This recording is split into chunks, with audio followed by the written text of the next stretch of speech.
and it's not going to internalize it. I think that's the biggest thing about it. It's not being frightened while you're observing it. It's whether it's being internalized and they become afraid of the dark, etc. That's the way I see it. I think it all depends when I was... Oh, go ahead.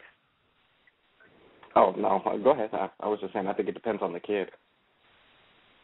Yeah, and I think that when I was 6, I was taken to the movies with a friend of mine's older sister and her friends, and we went and saw Poltergeist. I was 6, and the guy swallowed the worm, and then it came back up. You know, it was just the most frightening thing I'd ever seen in life. And when my mom found out that I had saw it, she actually sat down and explained to me, you know, it's movies, and they create these things like you use clay, you know, and she explained it to me to a point where I could watch a movie and start seeing the creativity, the art behind it. It wasn't so much scary because it was people made it. You know, this is something somebody made. So it wasn't so scary to me when somebody explained to me what was really going on. But that's a good way to explain it. I've never thought of it. My parents didn't go to the movies a lot, so I don't know if they thought it was demonic or what. I wouldn't go. I would go see monster movies, but I wouldn't go see anything about vampires because Living Dead scared the hell out of me. But I realized that the Living Dead came out of that church background, that the dead could come back and get you. That was the boogeyman. That was the devil. And until I got to that point where I could take the power out of that human construct devil, I could not watch anything. But now all of this stuff about true blood and all that stuff, I can see the creativity in it and go on to something else. Yeah, that show's kind of crazy. It is crazy. We allow that to exist. Right, and I used to watch 2 little kids, and one was, I want to say, about 3, and the other one was 5. And the oldest one was terrified of movies. He was just terrified of horror movies, would not watch a horror movie for anything in the world. The youngest one, she's a girl, she loved them. I mean, literally, if they told her she couldn't stay up and watch horror movies with me, she would kick and scream and fight all night long and cry and this and that. And it was as soon as you told her she couldn't watch horror movies, the horror developed in her. So I really think with kids it kind of depends on them because, you know, she really had no fear whatsoever for movies. But he, on the other hand, had you sat down and made him watch, you know, name a stupid horror movie. Yeah, Alfred Hitchcock's The Birds. He probably wouldn't have left the house for a week. You know, it's funny that you bring that up because the first time I saw The Birds, I think I went under the couch. I was afraid to go outside. I was afraid I was going to be attacked by birds. I had forgotten that. I was afraid of the birds. Now, see, that's not a monster. Wow, I had forgotten that. Had nothing to do with Halloween, but I was afraid of birds. I was afraid of being outside. The birds were going to attack me. Oh. Mom watched a murder mystery, one of those old black and white murder mysteries when we were little. And she doesn't do horror movies at all. And she ended up hiding behind the couch. Had to call my dad home from work to turn the TV off. I mean, some people can't handle it. Some people just can't handle it. Oh, I like the way Anna's mother explained the creativity behind that, and she was able to see that. I think my father probably would have laughed at me had I admitted that I was afraid of it, and my mother probably would have told me, I'm not sure what she would have said. She might have said it was demonic, and I had no business watching it. I'm not quite sure.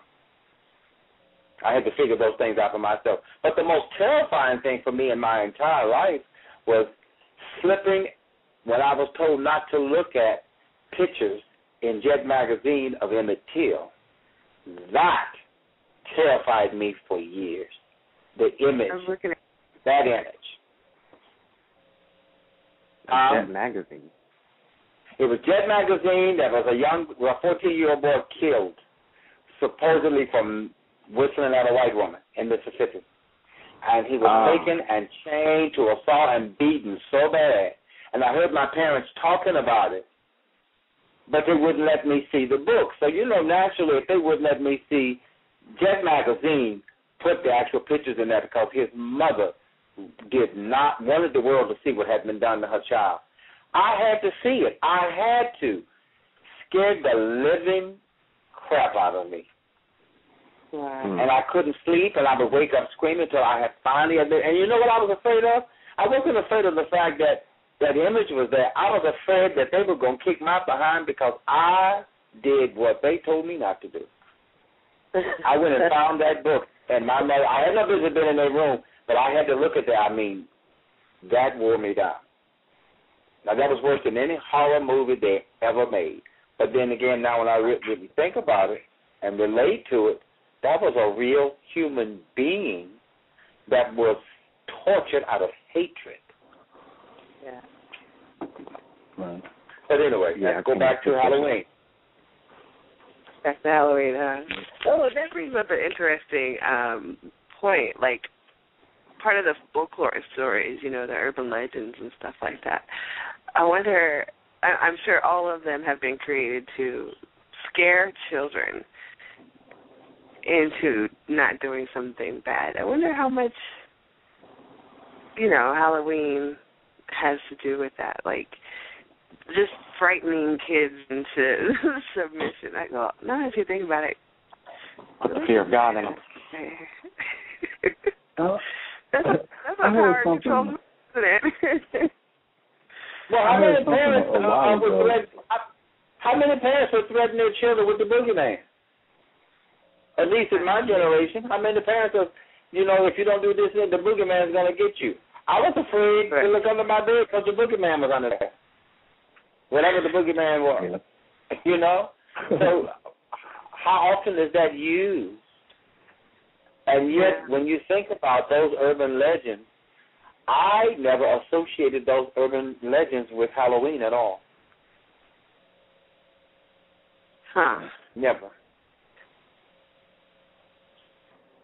I heard a story in this particular culture. I can't remember all of the details, but this lady, she was telling a story about the history of a particular culture where the elders would dress up in costume, and what they would do is they would take the young children and they would come out in these masks and what have you, and they would try to scare the children, and the children would be terrified and they would think that this stuff was real.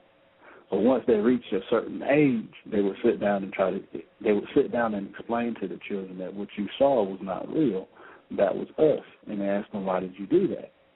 And they said that was to prepare you to kind of make you brave or make you bold. They use certain stories or what have you to portray certain images about what they wanted the child to perceive on later in life. So a lot of cultures, again, outside of stemming from Halloween and, scaring people, sometimes Halloween just had nothing to do with that. I guess there were, just different aspects of culture that they used to frighten children to allow them to come to a certain point in adulthood. So. That's interesting. That is interesting. To make them brave, huh? Yeah. Yeah, so I guess explain it to them, but I'm just wondering, well, okay, that makes good sense to me. So if it was never explained, that fear would be internalized and would accompany me forever. Mm-hmm. Or a longer period than it should have. And again, like you said, it wasn't associated. I didn't associate any of those horrors with Halloween. I never did. Halloween has always been about fun and make-believe and mischief.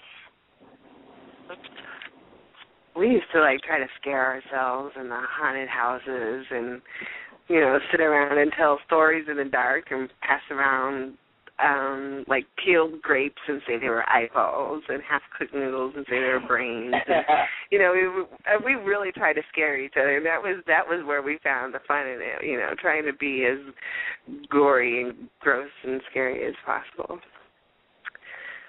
That's interesting. Okay, we're going to take a real quick break, and we have a caller on the line we'll get on in just a second. Okay. You are listening to Speak Free Radio. You can find us at www.blogtalkradio.com/speakfree. You can call in at 858-777-5945. Thank you for joining us.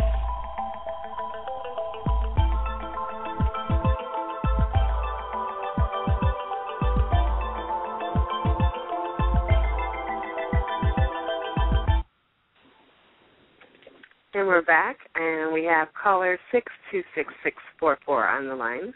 Hello. What's happening? Hello, how are you? Can you hear me? We hear you just fine. Cool. And how's everybody doing? What was that? Who are you?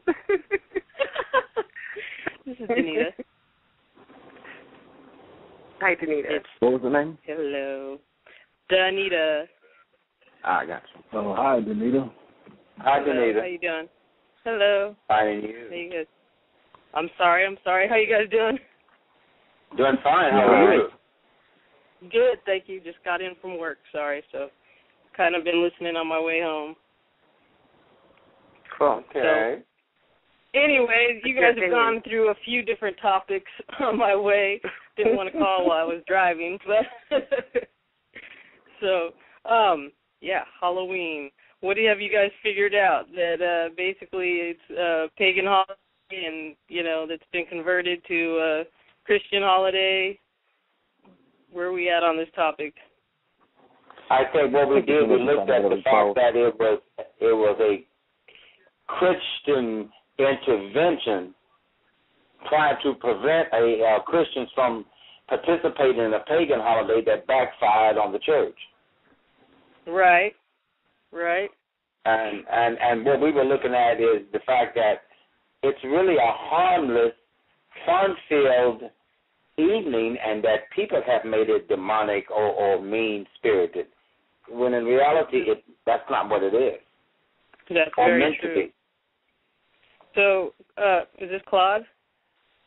Yes. I was just speaking. Yes, I was just wondering. So do you feel that children, well, I guess you feel that children should participate in Halloween. And, do you like Halloween, I guess is what I was going to ask. I used to. I mean, I'm at the age now I can do with or without it, but I think if a child wants to participate in it under the right supervision, that they should, and that as they ask questions about it, how real it is, and all of those things, that if the parent begins to teach them around it, that then they will begin to see that it is just about fun, and it can be a healthy event, and doesn't have to be something that scares them. Yeah. Do you feel that the religious right, I guess, has, again, infiltrated another, custom that we've celebrated and tried to make it into something that was less than savory, I do. I actually believe that people have come in and taken their ideas and concepts and need to control everything and have made it something that it was never intended to be, and that it's not. And people need to start taking charge of their own lives and making decisions about how they're going to raise their family and what they're going to allow their children to participate in based on their knowledge of what that event is. Absolutely. Do you get a lot of trick-or-treaters in your neighborhood? No, I live in a condominium complex, and what we do a community party for the kids. That way we can control what they get and make, because as we said earlier, there are some mean-spirited people out there, and it's something to ensure that the children have a wholesome, fun-filled evening. We do something at the association, and I participate in that. But my grandchildren, who are teenagers, they trick-or-treat like I did. They want to go out in their costumes and run them, you know. Yeah. In my neighborhood, we don't get very many kids, which is kind of sad. I mean, I don't know if it's because it's just kind of a semi-rough neighborhood and parents are afraid to let their kids go out trick-or-treating anymore or what. But I've definitely seen a decrease in the numbers